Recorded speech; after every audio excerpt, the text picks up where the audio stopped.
Hello friends, welcome to my YouTube channel. यदि आप इस चैनल पर नए हैं तो कृपया चैनल को सब्सक्राइब करें। तो वीडियो को स्टार्ट करते हैं। इस वीडियो में हम लोग बात करेंगे सगीर अहमद बुक औसत chapter question number 1 to question number 1 से 10 तक की।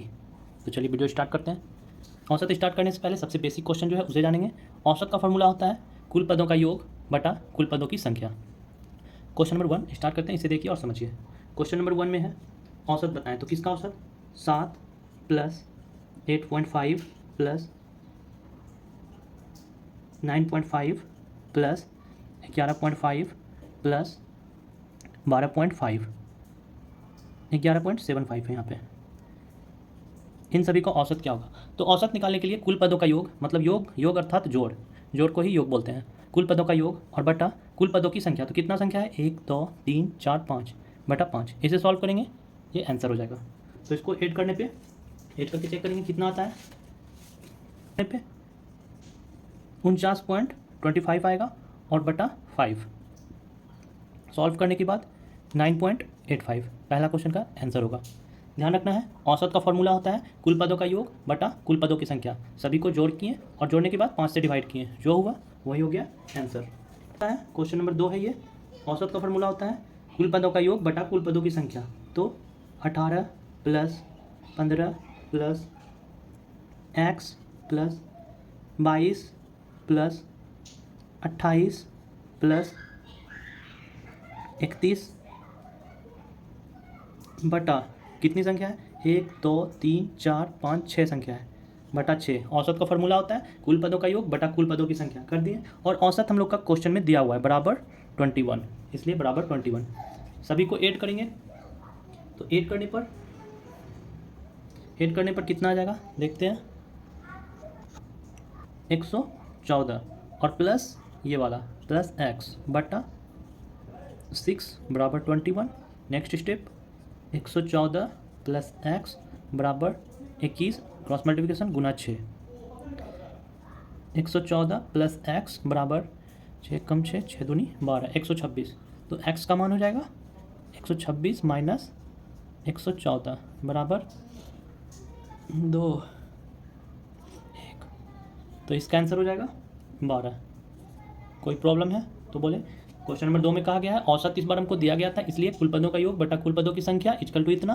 क्रॉस मल्टीप्लिकेशन किया, क्रॉस मल्टीप्लिकेशन पे इतना आया और उसके बाद x का वैल्यू पता चल गया।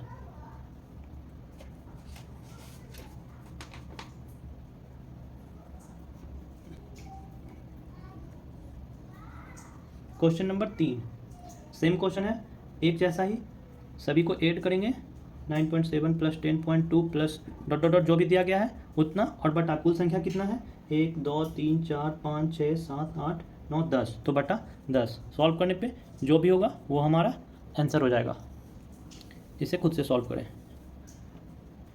Question number 4 A B C D E 5 क्रमागत संख्याएं हैं, तो उनका औसत बताएं। 5 क्रमागत विषम संख्याएं A B C D और E, 5 क्रमागत विषम संख्याएं। मान लेते हैं कि पहला विषम संख्या यदि 3 हो, 3 मानते हैं, 3 5 7 9 11, कुछ भी मान सकते हैं। चलिए, तो हम लोग क्या पढ़े हैं, औसत बराबर कुल पदों का योग बटा कुल पदों की संख्या। तो इन सभी को चलिए जोड़ते हैं। नेक्स्ट स्टेप है 3 प्लस 5 प्लस 7 प्लस 9 प्लस 11 और बटा 5। तो देखते हैं इसका कितना था, 11 9 20 20 7 27 27 5 27 5 32 32 3 35 35 और बटा 5 इक्वल टू 7 आ गया। इससे अब हमको ऑप्शन चेक करना है। ऑप्शन के अकॉर्डिंग देखेंगे। ऑप्शन ए में क्या कहा गया है, ऑप्शन ए में कहा गया 5 इंटू ए प्लस 4। चलिए चेक करते हैं। 5 ए का वैल्यू यदि 3 रखते हैं, 3 प्लस 4 मतलब 5 और गुना 7 इक्वल टू 35। क्या मेरा औसत 35 है? औसत तो मेरा 7 है, मतलब ऑप्शन ए गलत है। ऑप्शन बी में करते हैं। A B C D E मतलब मल्टीप्लाई में है। मल्टीप्लाई मतलब 3 गुना 5 गुना 7 गुना 9 गुना 11 और बटा 5। तो क्या ये पॉसिबल है 7 कभी? नहीं, ये भी ऑप्शन नहीं होगा। ऑप्शन सी को चेक करते हैं। 5 ब्रैकेट में फिर A प्लस आरा मतलब 3 प्लस 5 प्लस 7 प्लस 9 प्लस 11। क्या इतना कभी 7 हो सकता है? ये तो 7 से प्लस है तो मैक्सिमम ही होगा, ये भी ऑप्शन गलत। तो इसका आंसर हमारा हो जाएगा ऑप्शन नंबर डी करेक्ट है। इसका आंसर होगा औसत होगा इसका 7, या फिर सी भी बोल सकते हैं। यदि सी दिया रहता तो आंसर सिर्फ सी हो जाता। Question number 5। क्वेश्चन नंबर 5 देखने से पहले एक फॉर्मूला देखते हैं हम लोग। लगातार विषम संख्याओं का औसत क्या होता है? तो इसको नोट कर लीजिए। लगातार विषम संख्याओं का औसत होता है n। लगातार विषम संख्याओं का औसत n। तो क्वेश्चन में लगातार 50 विषम संख्याओं का औसत क्या होगा? तो n मतलब 50, लगातार 50 विषम संख्याओं का औसत 50 ही होगा। ठीक है। यदि पूछा जाए लगातार 40 विषम संख्याओं का औसत क्या होगा, तो 40 ही उसका आंसर हो जाएगा। तो इसका आंसर होगा 50, ऑप्शन ए। नेक्स्ट क्वेश्चन, लगातार 40 तक सम संख्याओं का औसत क्या होगा? तो लगातार 40 सम संख्याओं का औसत का फॉर्मूला होता है n+1। इसे नोट कर लीजिए दोनों फार्मूले को। लगातार n सम संख्याओं का औसत होता है n+1 और लगातार विषम संख्याओं का औसत होता है n। तो इसका क्या करेंगे, 40 और +1 इक्वल टू 41। इसका आंसर होगा 41। दोनों फार्मूला बहुत इंपॉर्टेंट है, इसे याद रखें। Question number 7। इसमें क्या है, प्रथम 9 अभाज्य संख्या का औसत क्या होगा? तो सबसे ये पहले ध्यान रखेंगे प्रथम अभाज्य संख्या 2 होती है। प्रथम अभाज्य संख्या 2 होती है। बहुत लोगों को नहीं पता होगा और बहुत बार ये अक्सर एग्जाम में पूछे जाते हैं। प्रथम अभाज्य संख्या क्या है? तो प्रथम अभाज्य संख्या 2 है। तो हमें पूछा जा रहा है प्रथम 9 अभाज्य संख्या का औसत क्या होगा?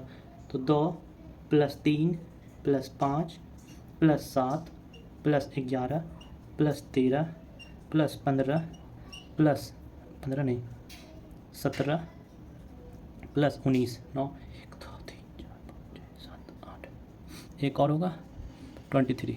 यही पूछा गया है। प्रथम 9 अभाज्य संख्याओं का औसत क्या होगा? 9 अभाज्य संख्या लिखती है और बटा 9, जो कि फॉर्मूला होता है कुल पदों का योग बटा कुल पदों की संख्या, इसलिए 9 से भागती है। तो इसमें अभाज्य संख्या क्या होता है? अभाज्य संख्या वो संख्या जो स्वयं से कटे, केवल स्वयं से कटे, उसे ही अभाज्य संख्या कहते हैं। यदि 15 कहा जाए तो 15 3 × 5 होता है, इसलिए ये अभाज्य संख्या नहीं है, ये विषम संख्या ना कि अभाज्य संख्या। यदि 17 के बारे में देखा जाए तो 17 एक अभाज्य संख्या है, विषम अभाज्य संख्या एंड विषम संख्या है। इसे जोड़ने पे 100 आएंगे और बटा 9। सॉल्व करके देख लें और इसको पूर्णांक में लिखने पे हो जाएगा 11 पूर्णांक 1/9। 11 × 99 + 1 100/9। हमारा आंसर होगा ऑप्शन नंबर 4। प्रथम अभाज्य संख्या 2 होती है, इसलिए 2 से स्टार्ट किए। टोटल 9 संख्या के बारे में पूछा गया था, तो 9 संख्या और बटा 9। नेक्स्ट क्वेश्चन है क्वेश्चन नंबर 8।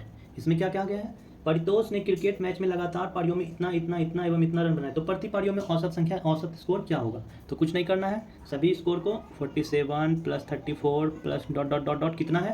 तो 1 2 3 4 5 6 पारी खेला गया था, इतना और बटा 6, जो भी होगा वही हो जाएगा हमारा आंसर।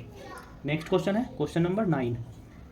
9 में कहा गया है 6 संख्याओं को, बहुत इंपॉर्टेंट क्वेश्चन है ये। 6 संख्याओं का औसत 12 है। 6 संख्याओं का औसत 12 है। 6 संख्याओं का औसत 12 है। यदि प्रत्येक संख्या में 2 घटा दिए जाए, प्रत्येक संख्या में 2 घटा दिए जाए तो नया औसत क्या होगा?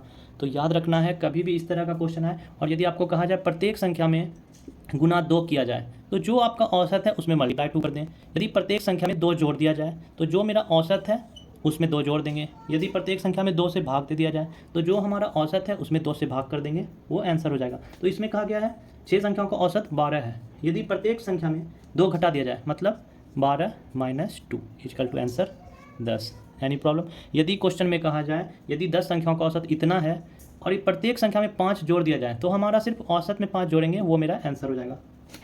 10 नंबर क्वेश्चन देखते हैं। Question number 10। 10 संख्याओं का, पहले क्वेश्चन में बताया गया कि टोटल संख्या 10 है और 10 संख्याओं का औसत 13 दिया गया है क्वेश्चन में कि 13 जो है वो 10 संख्याओं का औसत है। यदि प्रत्येक संख्या में 4 जोड़ दिया जाए, तो सिंपल सी बात आप लोगों को पता है कि प्रत्येक संख्या में 4 जोड़ी जाए, मतलब 13 + 4 हमारा आंसर हो जाएगा। इसी तरह से आप आगे भी प्रैक्टिस करें।